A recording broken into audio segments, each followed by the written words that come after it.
as we continue to run with this tithing and giving to the kingdom. I know it may feel like a video VHS tape, but a rewind of it all, but it's nothing like just reminding us what God is able to do through us, through our giving. You may know it, but some folks may forget. Amen. But it's nothing like a refresher of allowing us to stay the course of God's giving. Acts chapter 4, verse 36. Acts chapter 4, verse 36. When you have it, say amen. Amen. And Joseph, a Levite from Cyprus, whom the apostle called Barnabas, which means son of encouragement, right, sold a field he owned and brought the money and put it at the apostle's feet. You may be seated. Amen. Joseph, a Levite from Cyprus, whom the apostle called Barnabas, which means the son of encouragement, sold a field he owed and brought the money and put it at the apostle's feet. Joseph, a Levite from Cyprus, whom the apostle called Barnabas, which means the son of encouragement, sold a field he owed and brought the money and put it at the apostle's feet. I just want to talk from the title, Be Encouraged. Be encouraged. Be encouraged. Be encouraged. The gospel street poet wrote a song, Be Encouraged. William Beckton said, be encouraged no matter what's going on. He'll make it all right. But you gotta stay strong. I know right now it's impossible to see, but God is going to work it out if you just believe. Remember this one thing while you're going through. If God delivered David, he'll do the same for you. Here in the book of Acts, the church is under attack because the church has united. Peter and John are arrested for preaching the gospel.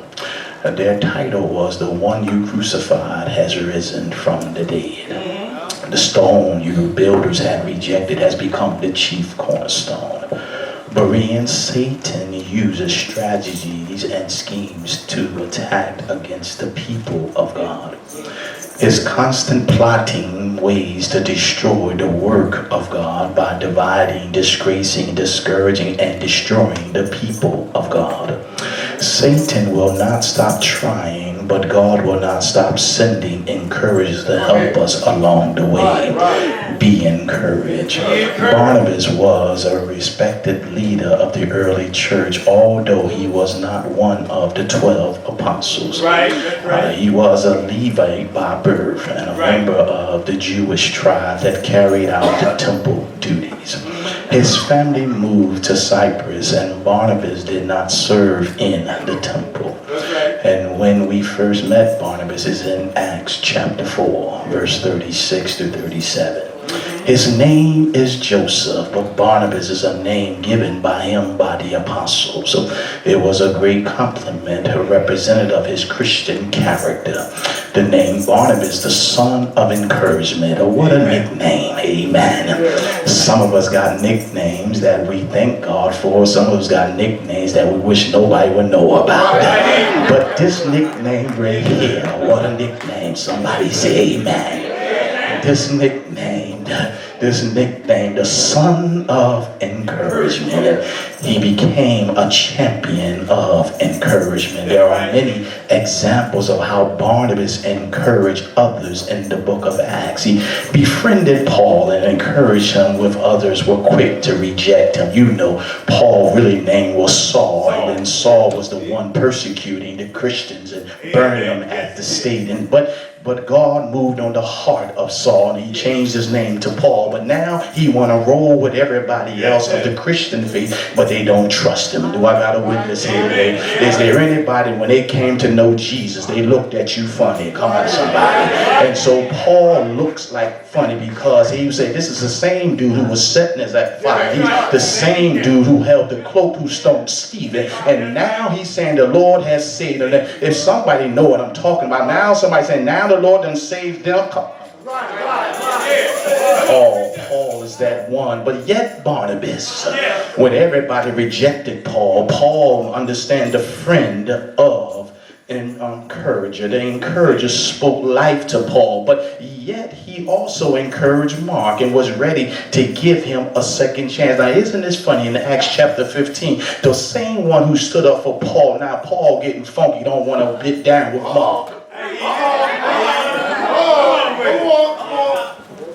Yet Barnabas, the encourager, he said, here it is, I stand for you, but now because my cousin Mark messed up on the first time, you don't give him a second chance, but because who God is, I'm going to take Mark and we're going to go this way. Come on, somebody.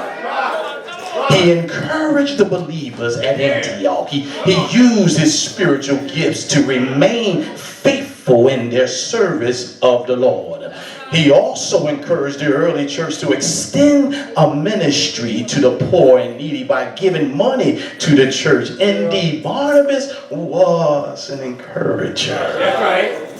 It is his act of encouragement that makes Barnabas so attractive to us today. We are inspired to look for opportunities to work as an encourager. If I can park it right here for a minute, every now and then we need somebody to come and encourage us. Do I got a witness here today? Because sometimes our spirits hangs low. Sometimes the clouds hang low on us, and sometimes we just don't feel like it. But every now and then we need somebody to come along and say, good job. Keep up the good work. Do I got a witness here today? When it seems like all eyes has come down on you and it seems like nowhere to go, but yet somebody will come along and say, keep up the good work, baby. I know you're back up against the wall, and I know things look rough right now, but I got to tell you that God is still with you. Still in the house. He's still with us. Our focus is on encouraging Christians to tithe and practice biblical giving. All right. Barnabas is an example of one who understood and practiced biblical stewardship. He gave more than a tithe. And when he gave the proceeds of the sale of his property, in Acts chapter 4, verse 36 and 37, are sharing some important lessons about biblical stewardship. Our first point this morning is that Barnabas' gift was unselfish. Look at somebody and say unselfish. Barnabas was a wise steward of what remained after he had tithed. He realized that God had him accountable for all that he had. And when he became aware of the needs of others, he responded by giving an unselfish gift. He sold property and gave the money to the church to help meet the needs of others. He did not hoard or use his resources in a selfish way. They needed what was needed for the church. He said he had the financial resources to do something about the plight of the poor. My brothers and sisters, I know things can be difficult, and I know things can be an uphill journey, but God will send somebody to bless you. Do I got a witness here today? When difficult times have come and didn't know how you was going to feed your family, but something out of nowhere, somebody showed up and put some food in your hand and put some clothes on your back, put a roof over your head and made a way out of nowhere. Do I got somebody know what I'm talking about? I never seen the righteous forsaken nor seed. God still speaks and still shows up, and so he lets us know in spite of there's somebody not going to be selfish. But you got some folks that are selfish. need was so great, and he had the financial resources to do something about the plight. But yet this rich man, Jesus talks about this parable of a rich man whose land produces a bumper crop, meaning a lot. And the dilemma of the farmer was how to store the harvest because his barns and grains bins were full. And he decided to build bigger barns for storage. And when the market was favorable, he would sell his grain for a big profit. He would then leave on the easy street for the rest of his life. He had no regards for God's claim of his life and material resources, and God had given him. He was selfish and never entered in his mind to give in order that others might be helped. But Jesus called this man a fool because he left God out of his life, not because he was a successful farmer, but because he was a greedy farmer. Yes, sir. Yes, sir. Got some greedy folks around you. Do I got a witness here today? Greedy folks. Charge you for everything. Talk to me for a moment. Greedy folks.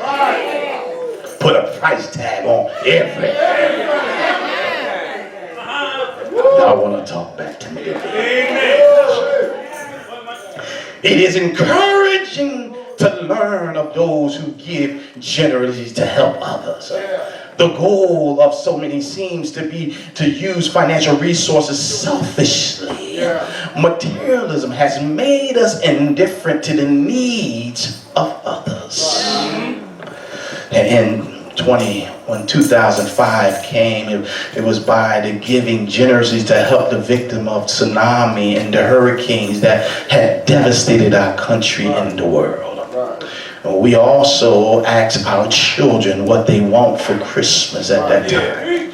And our son Malachi, at the time he was a young baby, young boy, suggested that we give a gift to charity to help the victims of the hurricanes because he felt so blessed as a little boy, and the need for others was so great. And part of his Christmas gift was a donation to his charity of choice. His unselfishness was encouraged, and Berean giving the tithe is not the end of giving but the beginning. How we use our remaining resources is important, and we need to find a way to give unselfishly. Right. Amen. And Brother Harvey, a brother from Queens, praise the Lord. LL Cool J is not wavering in his faith by standing firm, and on the early claims he made years ago, LL Cool J said that the credit of his success career from the fact of him paying 10% of his earnings to God. The rapper has been paying substantial amount to the church for years. He says, I'm paying tithes by 10% of the gross going to the church, and the tithes that I give, the only thing that has taken my career from here to there is because I give to the kingdom of God. And you see the glory of God when you see my career. God judged the heart, and so when you give, your heart can get judged. Help me somebody. If the rich can do it, so can we, but we must trust God in taking us to the next level.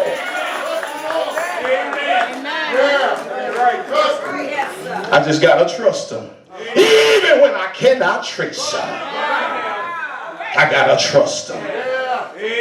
Not only Barnabas' gift was unselfish, but secondly, Barnabas' gift encouraged others to give. When Barnabas laid his gift at the feet of the apostles, others were encouraged by his unselfish act and followed his example. Amen. Some had said, no generous act goes unnoticed. There's nothing wrong being a copycat as long as you copying the right cat for the right reason. Come on, somebody. His generous gift encouraged others to give. fundraising is to be a model for the congregation, which will encourage them to follow an example of generous giving. The testimony of the sacrificial gift has had a significant impact on others. Commitment and gift are often larger because of a testimony of a generous giver. Can I park right there for a moment? Some people don't realize that the church had went on because some people had put up homes. Do I got a witness here? Berean probably wouldn't be here today if it wasn't for some of them heart soul believers who trusted God and put mortgages on their homes and believed that God going to do something marvelous. Took out even a second mortgage. Do I got somebody know what I'm talking about? That Berean probably wouldn't even be here, but those who believed in the God that they served decided to sacrifice so much for the kingdom of God. Able for us to be here right now because of the sacrifice. Amen. Hallelujah. Some people don't know that. But when you understand where the church came from, people gave their all because they believe in the God they serve. And what helped them believe, they thought about their ancestors, how he brought them through slavery.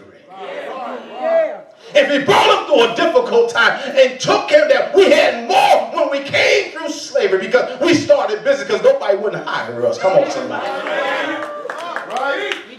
And we believe that the God delivered us out of slavery, allowed us to turn our problem into an economic wonderful thing. But now all of a sudden we get stupid.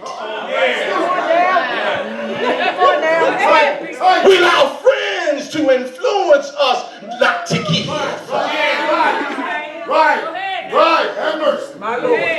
And when the Lord has done so much for you, we say it all the time. He woke me up this morning, started me on my way. We say it all the time. Don't we? Put running in my feet, clapping in my hands, but yet.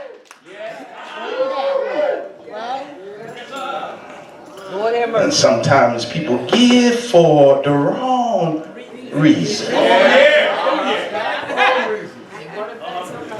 Ananias and Sapphira wanted to be like Barnabas. This is in Acts chapter 5, right next door. At least they wanted the praise and recognition. Given for the wrong reason. Amen. And sometimes people give for the wrong reason, but at least they wanted the praise and recognition. They always had mixed emotions.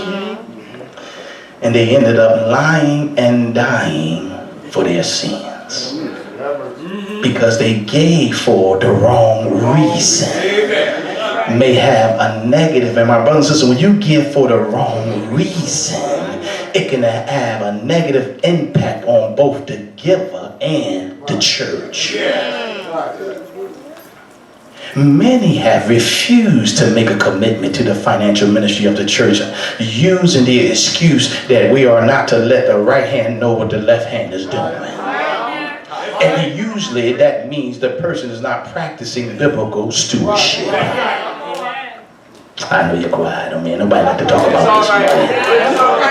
It's all right. Not only Barnabas' gift was unselfish, and not only Barnabas' gift encouraged others to give, but finally Barnabas' gift enabled the church to minister and meet the needs of the people. The generosity of Barnabas and others enabled the church to minister and to meet the needs of all the people. Acts chapter 4 verse 34 stated that there were no needy person among them. That's right. Some of the church was unable to meet all the ministry opportunities because of the lack of the financial resources, but some members give less than 3% of their income to the church, and some are the largest givers of those who live on retirement income. Amen. Because of their faith. Amen. Amen. And that's why we can neglect our seniors who trust God so much that they tithe off what they had. Amen. But us who got jobs and working overtime, we give let. Come on, son.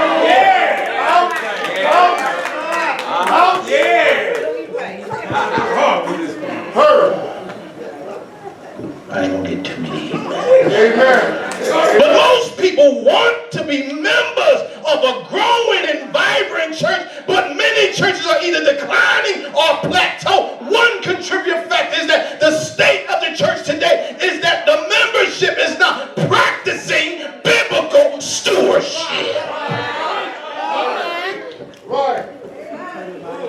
Every member were to tithe, the church will be able to meet the needs of the poor and needy and expand their ministry. And thank God for those who are willing and faithful in giving and tithing and offering. We are encouraged by their faithfulness, and generosity is contagious. And when Barnabas gave his generous gift to the church, others were influenced by his example, and they gave generously. And will you become an encouragement to others by giving the tithe and offering to your church today? Amen. Amen. There was one who gave it all. Amen. His name is Jesus the Christ. Sacrificed his life for all of us, but yet didn't say a mumbling word. Became poor to be among those like us on the dusty roads of Jerusalem, but gave it all. And yet we must look at our lives today. If it wasn't for Jesus giving it all, where would we be today? If it wasn't for Jesus dying on the cross, where would we be today? If it wasn't for Jesus dying and going to a borrowed tomb, but rose early on the early Sunday morning with all power in his hand, where will we be today? We will be another religious group. But because of the death, the burial, and the resurrection, allows us to have a relationship with somebody who said, I will never leave you nor forsake you. I will meet every need that you trust me today. Whatever you're dealing with, just put in God's hand and God will multiply it. God will take the little bit that we got and you put it in the bag and somebody going to pray over it and God says it's going to be all right. Because you come so far, Berea. You're celebrating because of those before us sacrifice so much. Sacrifice so much. The light of the church will shine brighter when we do what God had told us to do.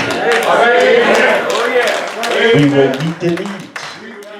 I love it. I love it here in Berean. Amen. When it says, just give your tithes and offering. Yes, just do that. Just do that. Yes, sir. And we have our tailgating parties. Nobody got to put up no money.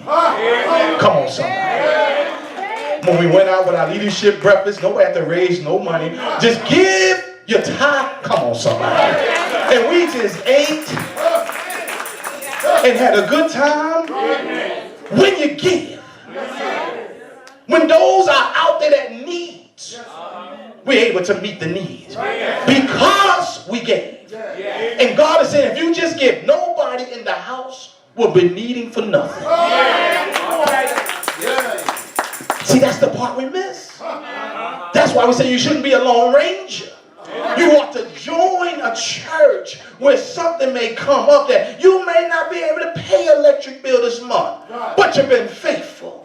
Talk to me, somebody. And when you've been faithful, somebody will come along and say, you know what, we can probably help you with that. Because you've been good to God's kingdom. And that's why I said it will be meat in my house. That nobody will lack for anything. Because you've been trusting God along the way. Is there anybody in the house know what I'm talking about?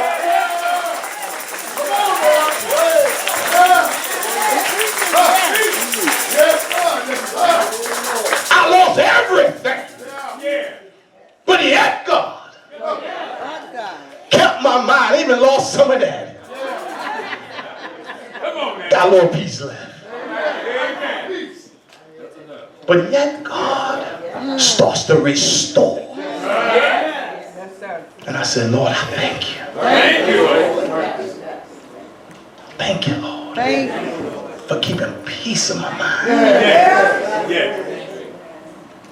Because that PTSD stuff jumps in sometimes. You know what I'm talking about. Amen. Amen.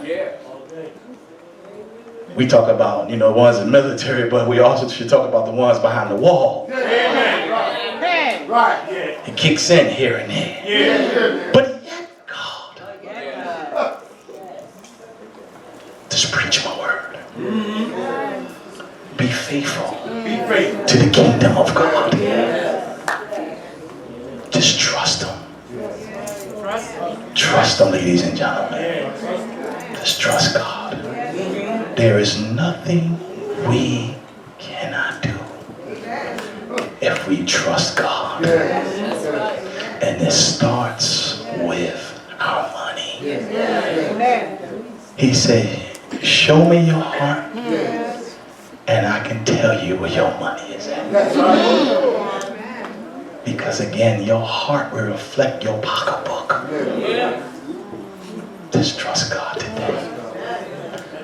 Shall we stand? The doors of the church is open.